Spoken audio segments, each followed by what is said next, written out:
Kids Comics. Silver-haired Bronze Age babe here, yakking about her comic book collection, and today another episode of Women's Libbers from Space.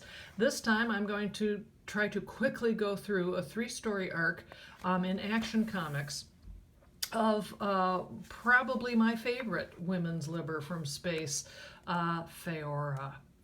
This is her first appearance, and this was in Action Comics 471, and this is from what year, she says, putting on her glasses, 1977. So, here's the story. It's a 3-story arc, and it starts with Superman finding his new neighbor snooping in his apartment, which, sorry about the angle here, which seems a little odd, but at the same time, there is a phantom that is appearing in Cal's neighborhood and causing all sorts of havoc. We learn throughout the story that the phantom is actually communicating with Cal's new neighbor, who is a lonely widower. And the lonely widower believes that this phantom is actually his dead wife. So he's constantly chitter-chattering with her. Now, finally, it is revealed that the Phantom is a woman. She says, oh, here we go. Here she is. With that, I mean, it just as an aside, that is such a great 1977 hairdo. The Phantom Zone has actually good beauty salons, I think. Anyway, the past few days I've been practicing with my newfound superpowers, drawing an aura of Phantom Zone mists around my body to keep you from guessing my origin, but now I'm ready, and I'm gonna kick your can, Superman. So yes, she's from the Phantom Zone and has figured out a way through the lonely widower to get into the real world. So that's the end of episode 1. In episode 2, we learn that the Phantom, we actually get her name then, it's Faora, who was sentenced to the Phantom Zone for killing Kryptonian men, for no apparent reason, just killing them. And Cal finds this out because he zips off to the Fortress of Solitude and goes through his computer files, and probably my favorite panel of the whole story is this one.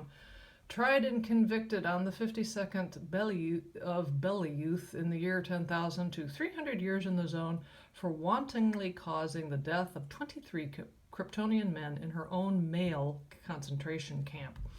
A man-hater. It figures. Yeah, it figures. So, off he zips back to Metropolis, where Faora is still, wreaking havoc. They get into a massive fight where basically she just kicks his can over and over and over again. And there are so many panels that are just such great Cal weirdness, but that's one of my favorite. Faora's kick caused a reflex action in my Kryptonian body. There's nothing I can do to stop screaming.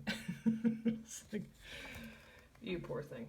At the end of this part of the story, Cal zips off out of the scene and supposedly back to the Fortress of Solitude, and he leaves the story, and he's gonna try and figure out, oh my gosh, what do I do now?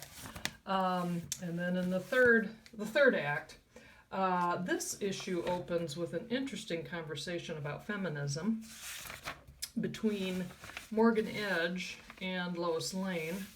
The folks at WGBS are trying to figure out how to cover this story. I just can't swallow it. I never thought it'd ever happen, least of all this way. At the hands of a woman? Is that what you mean?